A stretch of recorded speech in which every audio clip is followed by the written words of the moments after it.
واستعينوا بالصبر والصلاة وإنها لكبيرة إلا على الخاشعين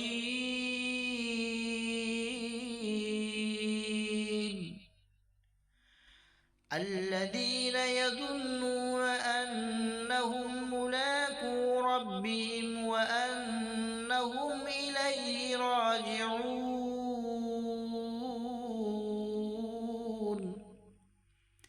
তোমরা নামাজ ও সবরের মাধ্যমে মহান আল্লাহ তাআলার নিকট সাহায্য প্রার্থনা করো।